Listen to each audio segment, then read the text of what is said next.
If you've ever driven through an American suburb and felt a strange sense of déjà vu, that feeling isn't accidental. The houses repeat. The streets curve the same way. The lawns look identical. From California to New Jersey, millions of neighborhoods were shaped by a single idea: efficiency over individuality. Tonight, we're not asking whether American suburbs are boring. We're asking why they were designed to feel familiar everywhere. Cities don't happen by accident. Every street, every neighborhood, every mile of infrastructure is the result of decisions made long before we ever lived there. In this channel, we don't chase headlines or quick opinions. We slow down. We look at history, design, and the systems beneath the surface. Because to understand cities, you first have to understand the choices that shaped them. The birth of a repeating landscape. American suburbia did not emerge from aesthetics. It emerged from pressure. Pressure from population growth, pressure from returning soldiers, pressure from industrial speed, pressure from fear, economics, and control. To understand why American suburbs look the same, we have to go back to the moment when the United States decided that housing was no longer architecture first, but infrastructure. Before suburbia had a formula. In the early 1900s, American housing was local by nature. Homes reflected regional climate, available materials, immigrant traditions, craft labor. A house in New England looked nothing like a house in Texas. A street in Chicago behaved differently from one in Georgia. Cities grew organically, block by block, builder by builder. There was no national template. There was no standardized dream. That changed after World War II. The post-war shock that changed everything. When World War II ended, the United States faced an unprecedented housing crisis. More than 10 million soldiers returned home within a few years. They wanted stability. They wanted privacy. They wanted ownership. The federal government wanted speed. Traditional city housing could not scale fast enough. Urban land was expensive. Construction was slow. Custom design was inefficient. So the question wasn't, what should American neighborhoods look like? The real question was, how fast can we build millions of homes without collapsing the economy? Levittown and the Assembly Line House. The answer came from an unexpected place: Henry Ford. Developers like William Levitt applied industrial logic to housing. Instead of building one house at a time, they built systems. Levittown, New York became the prototype. Construction was broken into steps. One crew poured foundations, another framed walls, another installed plumbing, another finished interiors. No variation, no improvisation, no architectural debate. A house was no longer a unique object. It was a repeatable unit. This was not laziness. It was survival economics. Standardization was the feature, not the flaw. Every identical roofline served a purpose. Uniformity meant cheaper materials, predictable timelines, easier financing, scalable infrastructure. Banks loved it. Insurers loved it. The federal government loved it. The Federal Housing Administration actively promoted standardized suburban development by favoring projects that looked uniform, stable, and predictable. Sameness became a financial signal. A neighborhood that looked identical was seen as lower risk, easier to value, safer to insure. Design diversity was treated as uncertainty. Streets that curve for a reason. Even the street layouts were intentional. Suburbs rejected city grids not for beauty, but for control.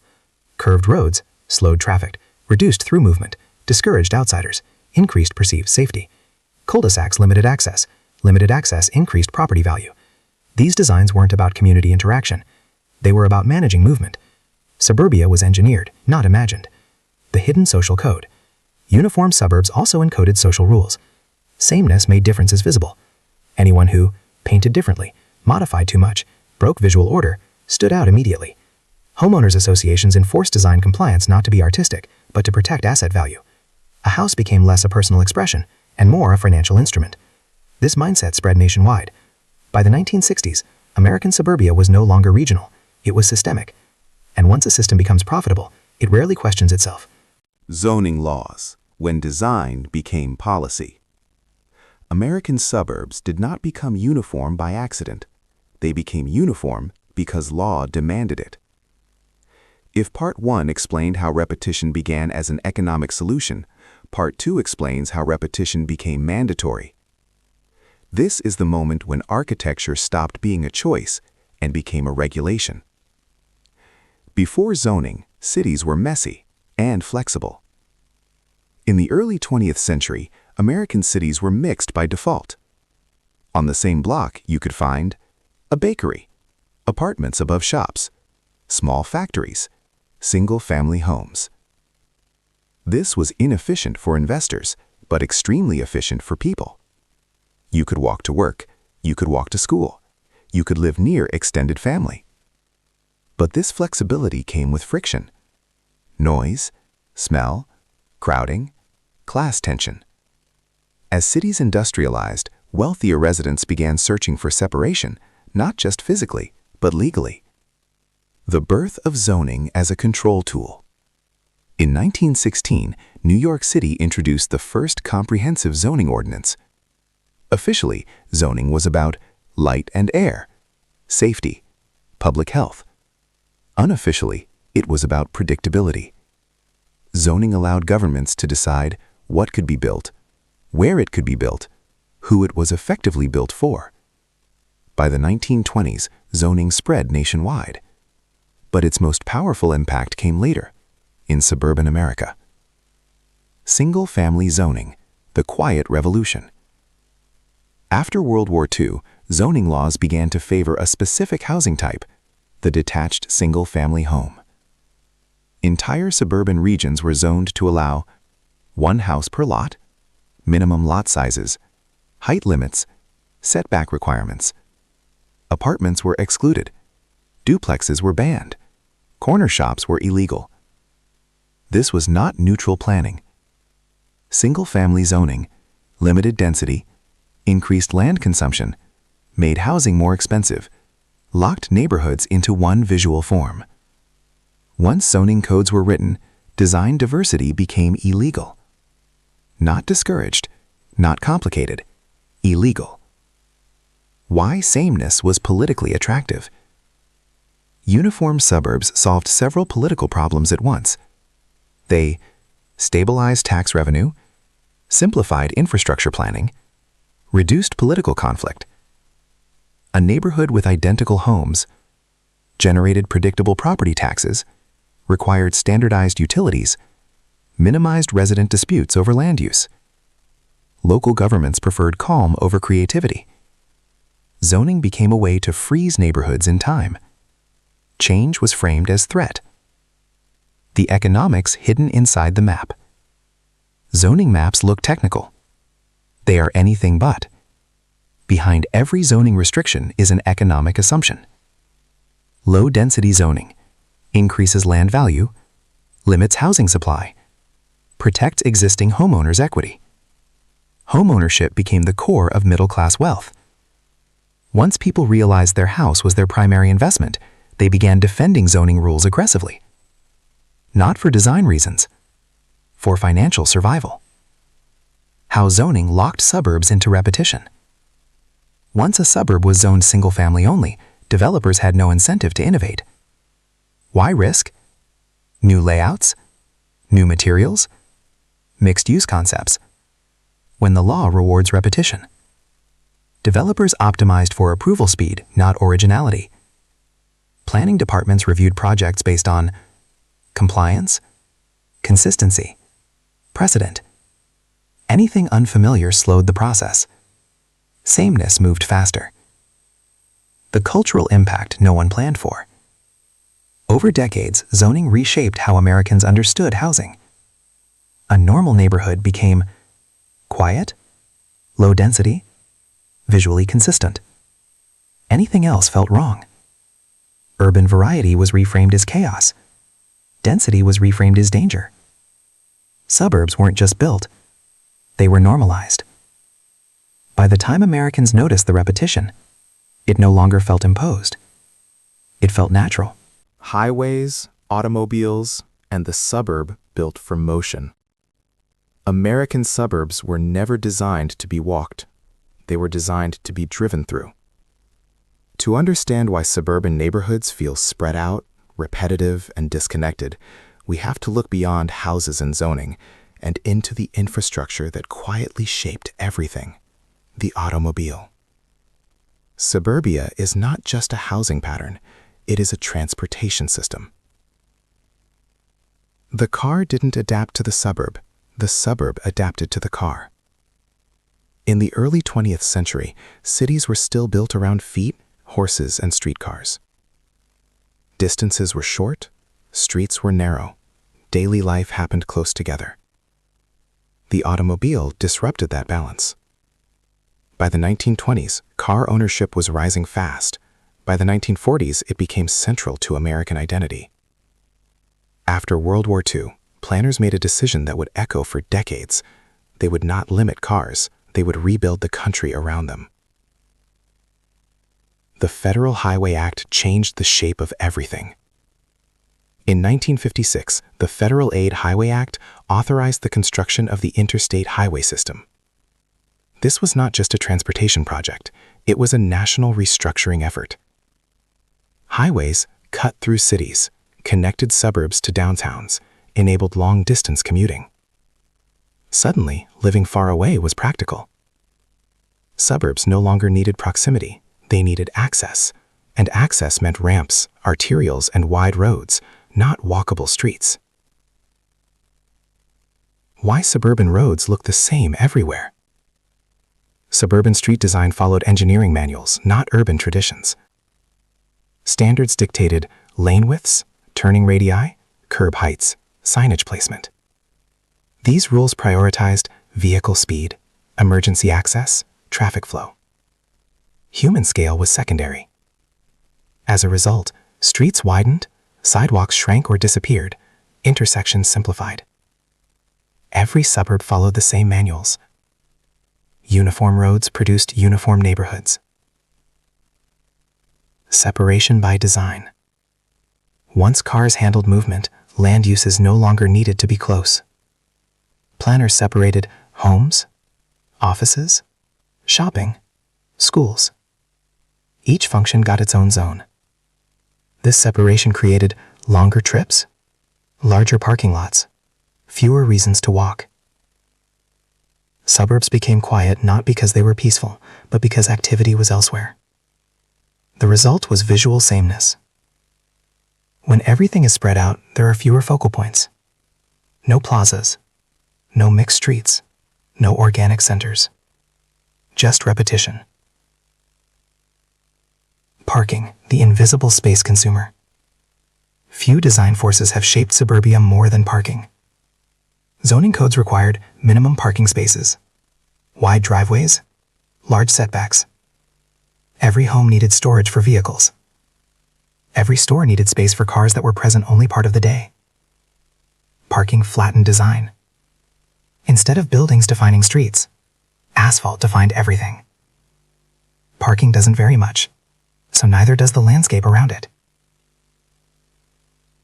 The psychological effect of car-centered design. Driving compresses experience.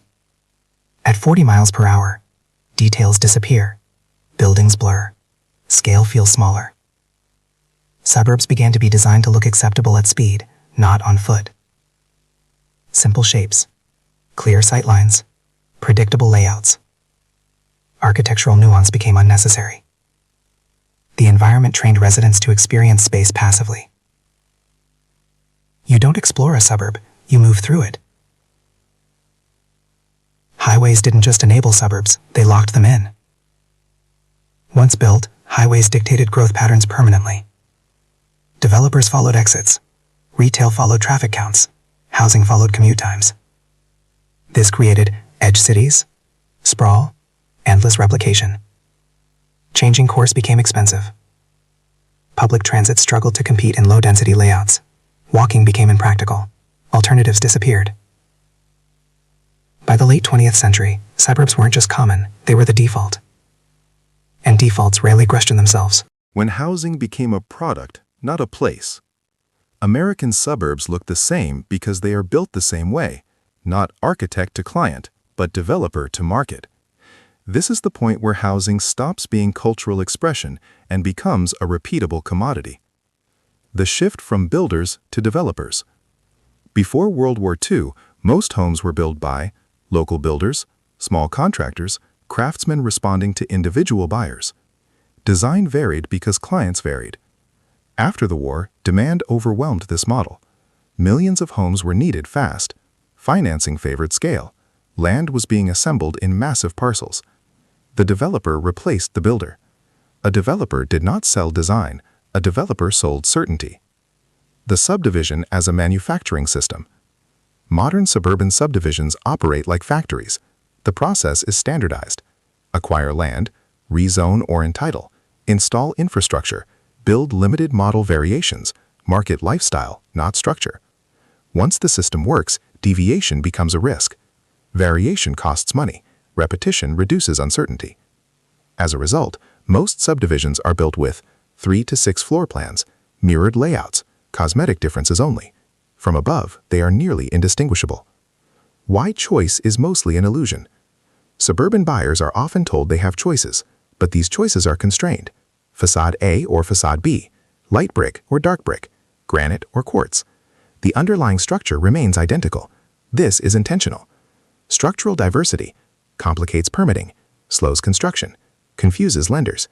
Cosmetic diversity satisfies buyers without disrupting efficiency. Uniformity becomes invisible. Financing rewards predictability. Banks are not neutral actors in design. They prefer proven layouts, comparable sales, predictable resale value. A house that looks like others is easier to appraise. A neighborhood that repeats is easier to insure. Developers respond accordingly. The safest design is the one that already exists. This creates a feedback loop. Sameness performs well, sameness gets funded, sameness spreads.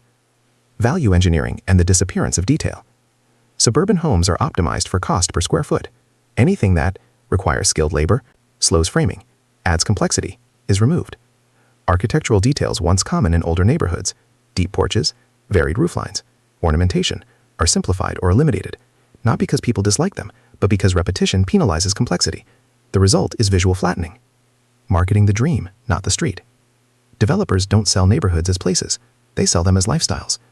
Brochures focus on family moments, safety, school districts, square footage. The street itself becomes irrelevant. As long as the image feels familiar, buyers are comfortable. Familiarity lowers fear. Fear slows sales. Why this model spread nationwide? Once perfected, the suburban development model became portable. The same playbook worked in Arizona, Florida, Ohio, California. Climate, culture, and history mattered less than spreadsheets. This is why suburbs feel interchangeable. They are built from the same logic, not the same land. The consequence no one planned for.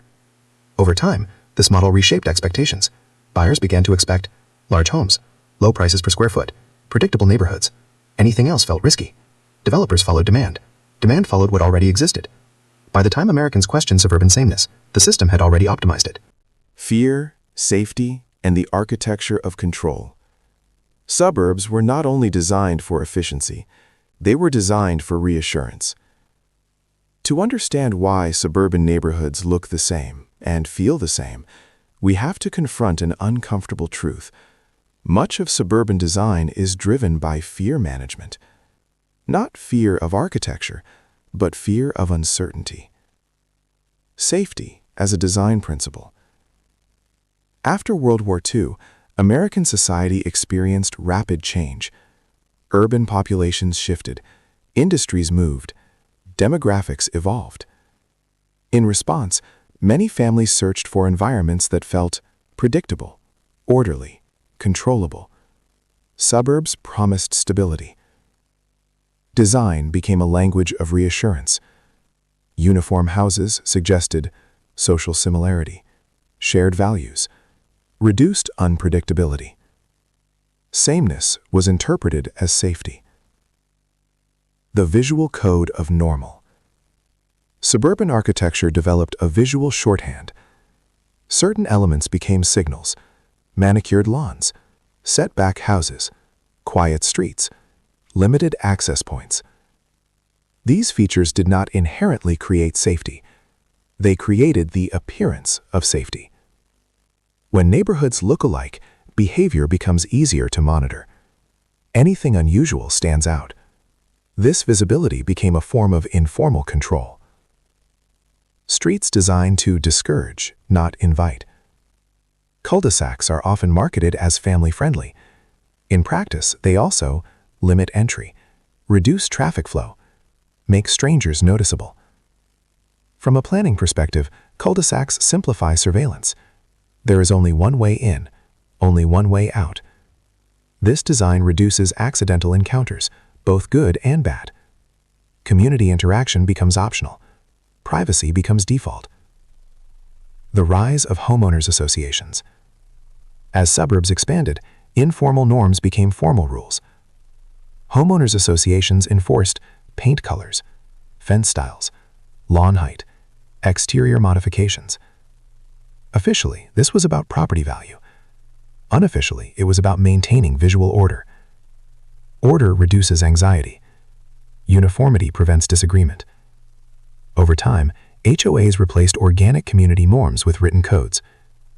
Architecture became regulated behavior. Fear of change as a planning force. Suburbs are designed to resist transformation. Zoning restrictions prevent increased density, mixed-use development, new housing types. Change is framed as threat. Threat to traffic, threat to schools, threat to property value. This mindset freezes neighborhoods. When nothing changes, everything stays familiar. Familiarity becomes comfort. Media, crime, and perception. By the late 20th century, crime reporting intensified public fear.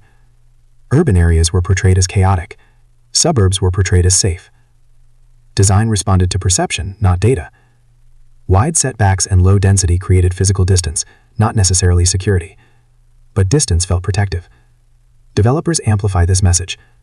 Suburbs were sold as retreats from risk. The emotional cost of control. Designing for control comes with trade-offs. Highly regulated neighborhoods often lack spontaneity, diversity, public life. Streets become empty, public spaces shrink. Safety is achieved by absence, not presence. This contributes to the emotional sameness many residents feel but struggle to articulate. Why fear produces repetition. Fear favors what is known. Known designs feel safer than experiments. Once a visual pattern is associated with safety, it replicates endlessly. Suburbs don't repeat because people lack imagination. They repeat because repetition reduces anxiety. And anxiety is expensive. If this perspective is useful, feel free to share it with someone who thinks about cities, housing, or how places actually work. And if you have thoughts on this, especially if you disagree, I'd love to read them in the comments. Race, class, and the unspoken social architecture of suburbia. American suburbs were shaped by design, law, economics, and infrastructure. But beneath all of that lies a quieter force, one rarely visible in blueprints: social sorting. Suburban sameness is not only about houses looking alike. It is also about who those houses were designed for and who they quietly excluded. This is not a moral argument, it is a historical one. Suburbia as a filter, not just a place.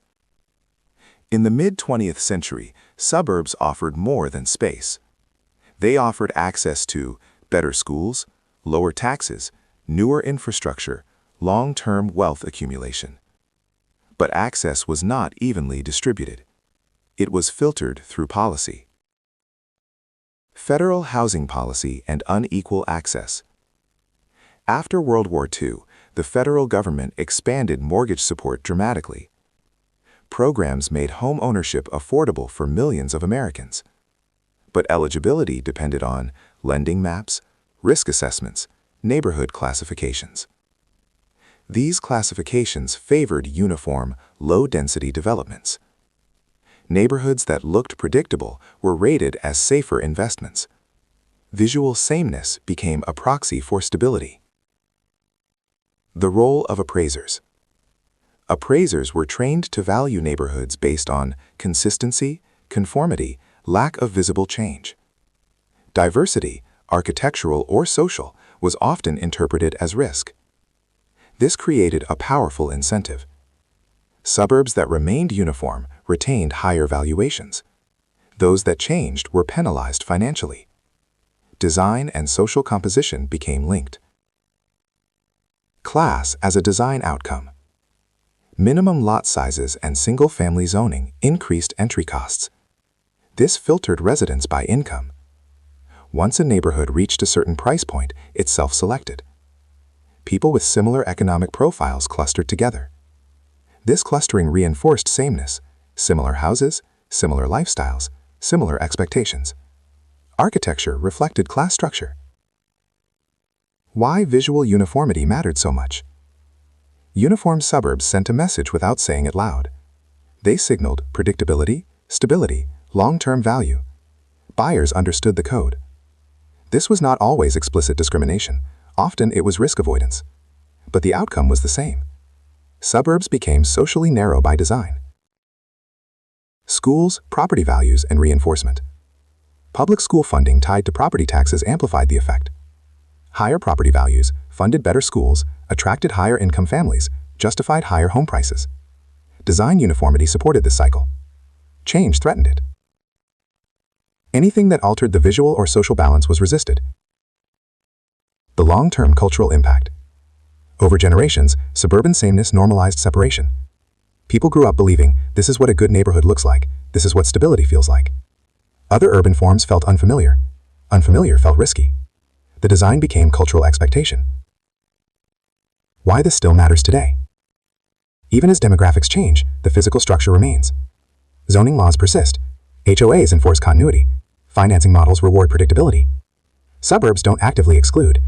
They passively filter. And passive systems are the hardest to see and the hardest to change. Why suburbs resist change? Suburbs were designed to be stable. Over time, stability became rigidity. By the late 20th century, American suburbs were no longer expanding experiments. They were finished products, and finished products resist modification. This is why suburban sameness persists even when people recognize its limits. The power of the existing condition. In planning, the strongest force is not innovation. It is what already exists. Suburbs are expensive to alter because infrastructure is spread out, utilities are buried, property ownership is fragmented. Any meaningful change requires coordination across hundreds, sometimes thousands of owners. Doing nothing is easier. Zoning as a defensive system. Zoning codes were originally written to manage growth. Over time, they evolved into tools to prevent it. Most suburban zoning laws prohibit added density, restrict building types, require large setbacks. Even small changes trigger complex approval processes. Residents learn that opposition works. Once that lesson is learned, resistance becomes automatic. Home ownership and risk aversion. For many Americans, a house is their largest asset. This reality shapes behavior. Any change that might affect resale value, increase traffic, alter neighborhood character is treated as a financial risk. Risk aversion favors the familiar. Familiarity favors repetition. Infrastructure lock-in. Suburban systems were designed around specific assumptions: car ownership, low population density, long-distance commuting. Altering density strains roads, parking supply, school capacity. Upgrading infrastructure is expensive. Municipal budgets favor maintenance over transformation. The physical layout discourages evolution. Political fragmentation. Suburbs are often divided into small municipalities. Each has its own zoning code, its own tax base, its own priorities. Regional coordination is rare. No single authority can redesign suburbia holistically. Change happens in fragments, if it happens at all. Cultural attachment to the familiar. Over generations, suburbs shaped identity. People associate quiet streets, detached homes, private yards with success and stability. Proposals for denser or mixed-use development feel unfamiliar. Unfamiliar feels risky. Risk triggers resistance. The cost of consensus. Urban change requires agreement. In suburbs, consensus is difficult. Residents agree on one thing. They don't want surprise. Repetition minimizes surprise. This is why even newly built suburbs resemble older ones. The model has proven politically safe. Incremental change, not transformation. Where change occurs, it is usually cosmetic, incremental, carefully controlled. Small town centers, limited mixed-use zones, accessory dwelling units with restrictions. These changes soften the edges. They do not rewrite the system. Why suburbs still look the same? Suburbs look the same because systems reward continuity, Laws favor stability, residents favor predictability. Sameness is not the absence of imagination. It is the presence of many small vetoes. What Suburbia lost? Suburbia solved many problems, but in solving them, it also removed something subtle. Not density, not efficiency. It removed public life. This loss explains why suburban neighborhoods feel complete, functional, and strangely empty. Streets without reasons to stay. In older towns and cities, streets were destinations. They hosted shops, conversations, chance encounters. In suburbs, streets are corridors. You travel through them. You don't linger. This is not accidental. Zoning separated activity. Cars replaced walking. Destinations moved indoors. The street lost its social role. The disappearance of the third place. Sociologists describe third places as spaces that are neither home nor work, cafes, plazas, corner stores. Suburbs minimized these spaces. What remains are private yards, private homes, private vehicles. Community becomes scheduled, not spontaneous. Interaction requires intention. Architecture without memory. Older neighborhoods accumulate identity over time. Buildings age differently. Shops change hands. Stories layer. Uniform suburbs age uniformly. When everything is built at once, nothing feels historical. Without variation, memory struggles to attach. A place becomes interchangeable. Why identity requires friction? Identity forms where uses overlap, people differ, movement intersects. Suburban design minimizes overlap. Different lives occur in parallel, not in contact. This reduces conflict, but also reduces character. Character emerges from negotiation. Suburbs avoid negotiation. The emotional geography of sameness. Residents often describe suburbs as calm, quiet, comfortable, and yet isolating, monotonous, detached. This contradiction is structural. Suburbia provides shelter, not experience. Experience requires exposure. Privatization of everyday life. In suburbs, life retreats indoors. Entertainment is streamed, exercise is scheduled, socializing is planned. Public space becomes optional. Optional spaces weaken over time. The environment stops offering surprise. Why nostalgia targets what was lost? Popular culture often romanticizes small towns, walkable streets, local shops. This nostalgia is not about aesthetics. It is about presence. Suburbia function well, but they rarely feel alive. The trade-off made permanent. Suburbia traded intensity for calm, diversity for order, spontaneity for predictability. These were not irrational choices. They were responses to real pressures. But every system leaves something behind. Suburban sameness is not just visual, it is experiential. New suburbs, old patterns. At first glance, modern suburbs appear different. They advertise walkability, mixed-use centers, lifestyle branding. But look closer, and the structure remains familiar. Even when suburbs try to change, they often reproduce the same patterns, just with updated language. The appearance of innovation. New developments feature town center signage, decorative street lamps, faux main streets. These elements suggest urbanity, but they are often surface level. Behind the facade, zoning remains restrictive. Density is limited. Uses are separated. The core system stays intact. Master-planned communities. Modern suburbs are increasingly master-planned. This allows visual cohesion, controlled growth, predictable outcomes. But it also reinforces sameness. Everything is designed at once. Nothing evolves organically. Authentic urban character requires time. Master plans compress time into diagrams. Lifestyle branding replaces architecture.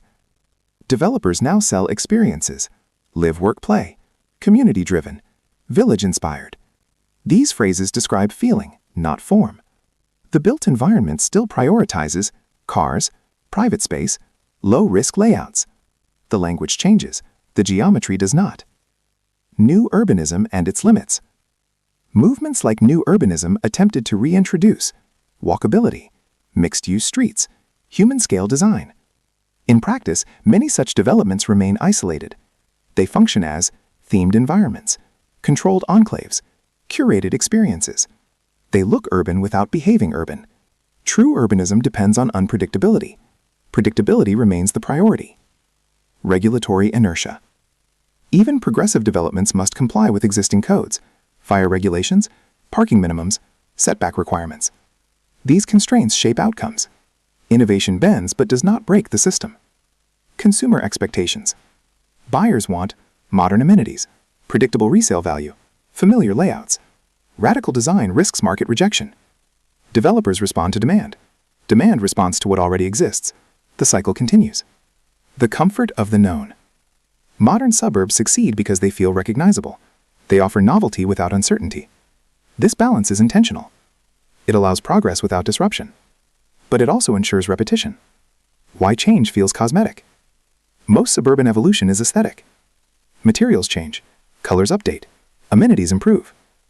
But the underlying logic remains. Suburbs adapt visually while staying structurally the same. The question no one escapes. If every generation builds suburbs differently, why do they still feel identical?